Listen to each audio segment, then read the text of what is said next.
What's up guys, welcome back to NeXt Gaming. For today's video I wanted to kind of do a compare and contrast between Nintendo, PlayStation, and Xbox for 2023 so far, what they've released and what they have planned for the rest of the year. Obviously last year PlayStation killed it.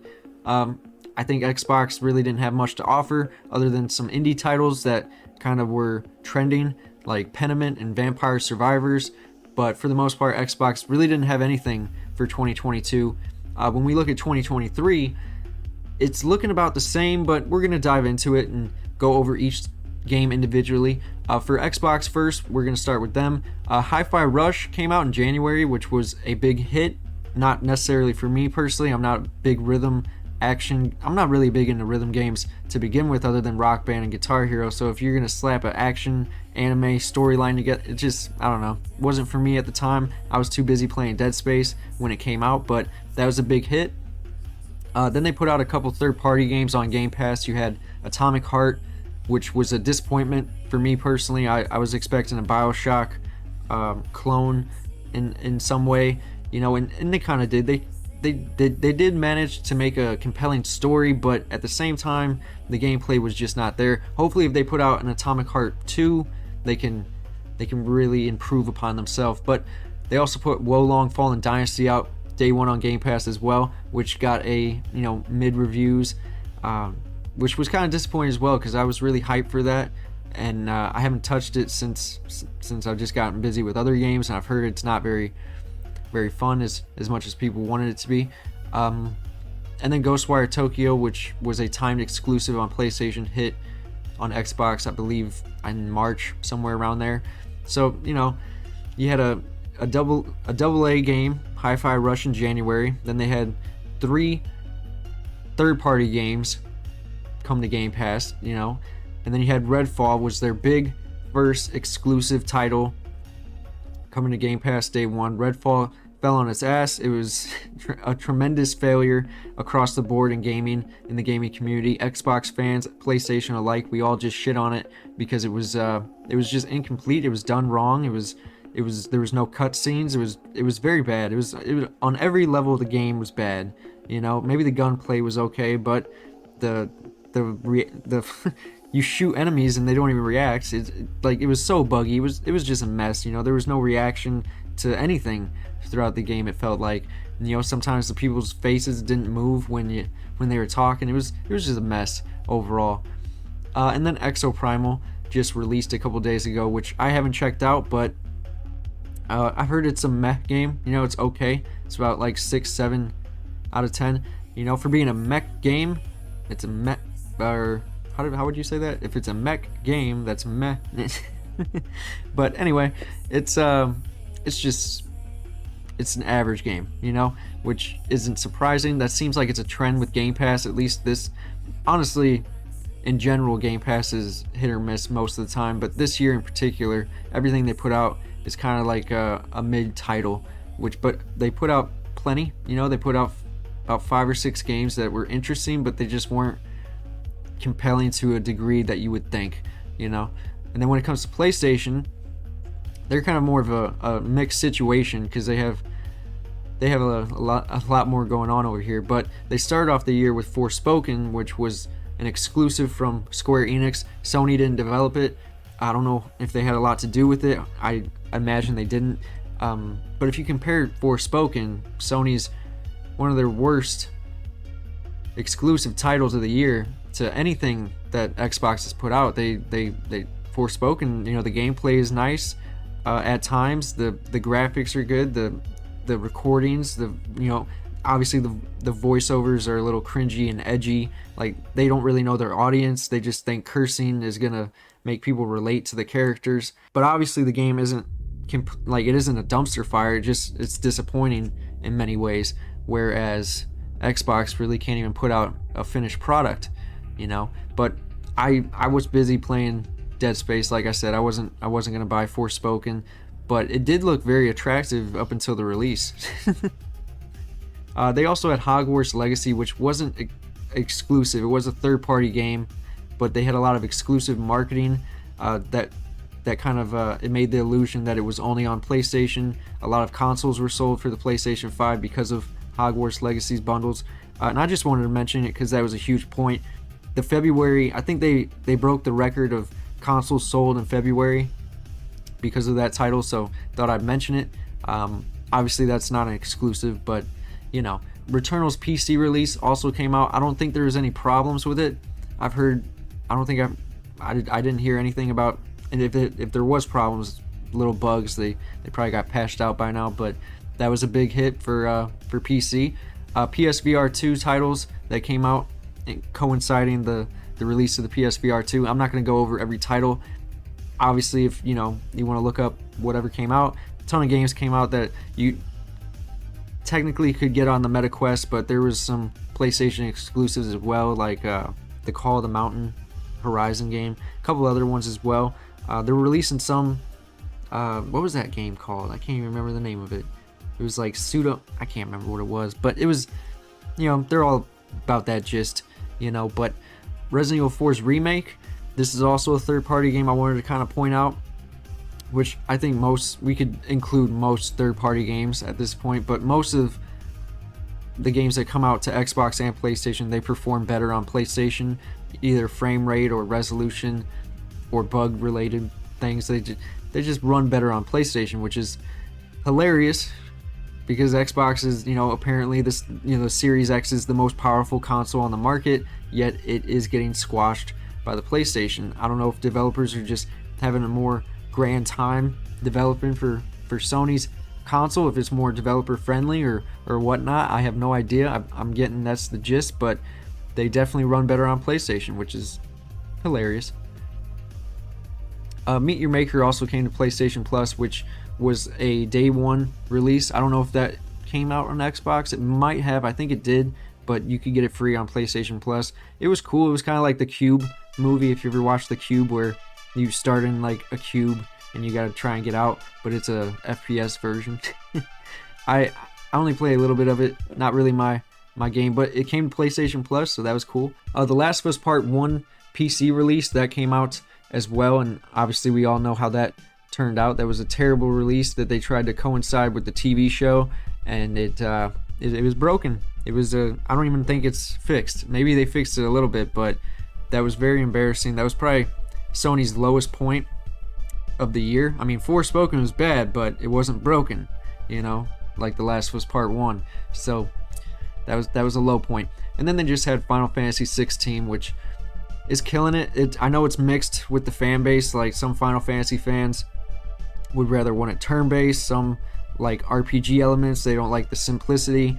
They don't like the action RPG elements like the God of War or Devil May Cry. But I've seen a lot of comparisons to God of War Ragnarok and how the crafting system and the equipment, all that is much more deeper in God of War Ragnarok, which I do think that could have been included in Final Fantasy 16, but maybe they just wanted to keep it simple and just story-driven, action-based. Maybe I don't know. I'm having fun. I'm about 4 hours in, having a blast. It's smooth. It's pretty. It's awesome. It's an awesome game. So I have no complaints. I'll take it either way. I just bought the Pixel Remaster collection on PS4 and the Switch, and I have a blast with that too. I like all Final Fantasy. My preferred way of this like franchise, Final Fantasy continuing, is if they would just keep remaking the OG 9, up till 10, make those turn-based, and then from 10 on, remake those as action RPGs. And that's and then anything that new comes out, you can just kind of like flip the coin and make a decision, I guess. But yeah, no complaints there. When it comes to Nintendo, they're killing it. They are killing it on across the board. We'll get into what they're releasing later this year, but so far they have a lot of titles already. Fire Emblem Engage was a big one. Metroid Prime Remastered, Kirby's Return to Dreamland Deluxe, The Legend of Zelda Tears of the Kingdom. They're killing it. They are killing it. They also have the Lara Croft collection, which I've been looking at, but I don't know if I'm gonna pick that up. I think I'm gonna pass, but we'll see. And then Everybody 1-2 Switch, which I've heard is a terrible game, but that's probably a mixed bag. If you're into that type of game, you're probably gonna like it, but if you're not, then but So far, Nintendo is killing it. Those are all huge games. I'm not even a big, Zelda fan. I think it's overrated, you know, which is a controversial statement, hot topic, but I think it's, first off, you can't say that it's game of the year in May. That's just stupid to me. I think we need to wait it out and see all these games release, but to already, yep, that's game of the year. Yeah, it's gonna be game of the year, or that they did so much innovation, and I just don't buy into it, I don't buy the bullshit. No, but that's neither here nor there. Now, when it comes to the rest of the year, starting with Xbox, they have Stray coming out in August 10th, which looks, I don't know if that really matters. I think when it comes to timed exclusives, the games, the console that the game came out first on is probably going to be the mass audience, I imagine. I don't know if people are running out to go buy Stray, but it was a good game. It's a short game. It's about like 6-7 hours. So I don't know. If they put it on Game Pass, that's killer. But if it's not on Game Pass, I don't know if this really matters. Starfield is also coming out on Game Pass September 6th. This is their Hail Mary at this point. If Starfield bombs, or if it's disappointing, if it's a 7 out of 10, 7.5, this has to be an 8 or above at this point for Microsoft. They cannot have a flop. This is their big game, and I think it's gonna be, I don't know, I don't think it's gonna be as big as people expect it to be, because obviously people love the idea, but we're gonna find out September 6th. That's coming soon, so I can't wait. I honestly do want to play it. It just seems a little overrated, like it's getting overhyped. The hype train is exceeding the limit of speed, and we need to slow it down because we're gonna fucking crash. The Lamplighters League is also coming out October 3rd. I hope this is going to Game Pass, because I don't know if this is gonna garner a big audience, especially on Xbox. But it's a turn-based, kind of like an XCOM title set in the 30s, like this alternate world type of thing. Kind of like reminds me of Indiana Jones a little bit, but I don't know, not really my type of game, but I'll play it if it comes to Game Pass, but and then ending the year off, they have Forza Motorsport coming October 10th to Game Pass. I can't wait for this. I can't wait to compare it to Gran Turismo 7, really see who is the more efficient racing sim, because that's what they're going for. They're trying to be more of a racing simulator, which cool. I can't wait. I cannot wait to play it. It looks beautiful. It looks awesome, and this is really my only reason to have Game Pass, that and Starfield at this point. But it's I can't wait. So they got like 2 games. They got 2 games coming out. One of them is a kind of a 50-50 at this point, because if the frames are ass on Xbox, that's going to be a huge that's going to be kind of embarrassing. But when it comes to PlayStation, they're kind of in the same boat. They have Ratchet & Clank Rift Apart coming to PC July 26th, which I'm curious to see how it performs. How Insomniac, which I think the Spider-Man PC release was successful, so I think this will be fine. Maybe Insomniac knows what they're doing when it comes to PC. We'll see. Apparently, you need some amazing specs to even run the bitch. So I think I'm like the tier before max tier. Like my PC can run, I forget what it said. It said like max ray tracing or something like that. It was really like, it's a high tier, but you need like 4090 to get the next tier, and I don't have a 4090. But that's coming July 26th. Dead Cells is also coming August 11th. I don't know if this is the Dead Cells Castlevania crossover that I have pre-ordered, but I think it is. I hope that is. But yeah, that's exclusive to PlayStation. Baldur's Gate 3 is coming September 6th. This is also an exclusive. It's TBA for the Xbox Series X and S. I don't know if they're just having difficulties developing for the system, but it seems like things are taking a lot longer for the Series X in some cases. I don't know if that's the Series S's fault. All this fucking I feel like there's too many S's, when I'm talking about the shit. But yeah, they I don't think they must be having some problems or some shit. But Baldur's Gate 3 is coming September 6th for PlayStation 5, and then we have Marvel's Spider-Man 2 coming October 20th. That's obviously Sony's big title. Obviously they really, that and Final Fantasy 16 are their big titles for the year. And I think both of them are going to be successful. This is a good year for Sony. They had a lot of PC releases, one being a little fucked up, but you know, they had a lot going for them. They have the PSVR 2 titles as well. You have the Q-Lite coming out this holiday season. Hopefully, we need to get some more information on it. If it's under $300, then it's a maybe. If it's under $250, then it's cool. But if it's above $300, that's a huge problem. If it's $300 at all, honestly, it's a problem. Especially if it's only gonna be a remote play device. That is terrible. And the design doesn't really look that great. Like I'm a little mixed on it so far. But we're also getting the detachable disc drive, the PS5 Slim, PS5 Pro. PlayStation fans are fine, you know. And we've been having games for 3 years. For 3 years, we've had 2020, 2021, 2022, and now 2023. We have a decent lineup. It's a little weaker, but it still has some games and some devices to pick up. So I think Sony's killing it as well. But Nintendo is, I think, the 2023 king, and that's saying a lot because I'm not the biggest Nintendo fan. I've never been the huge Nintendo fan that some people are. I respect Nintendo. I always have, because of what they got us out of the crash in the early 80s, and they've just been a staple in many points in gaming history. But I feel like they fell off for me around the GameCube era. They just weren't my desired place to play a lot of games. But right now, this year in particular is amazing. You know, they have all the games I already talked about, but they also have Pikmin 4 coming out July 21st, which I'm not a big Pikmin fan, but if you are, that's coming. Detective Pikachu Returns is coming October 6th. I got that pre-ordered for shits and giggles. Super Mario Bros. Wonder is coming October 20th, which that looks like a potential game of the year, depending on how it goes. I can't wait to play it. Looks awesome.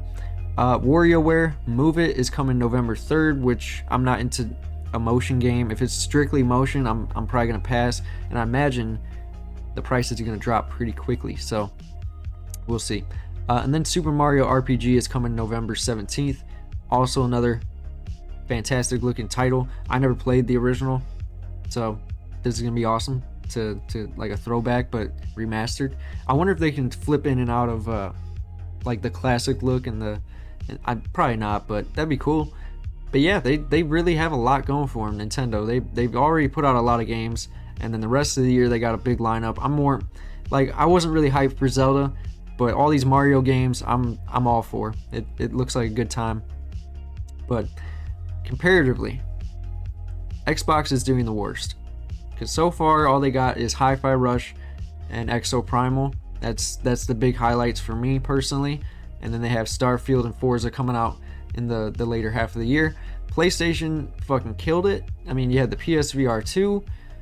Forspoken wasn't terrible. Their third party games ran better. You had Final Fantasy 16 exclusive. You have Dead Cells, Baldur's Gate, and Spider-Man 2 coming. I mean, they're doing really good, I think. You know, and then Nintendo, obviously.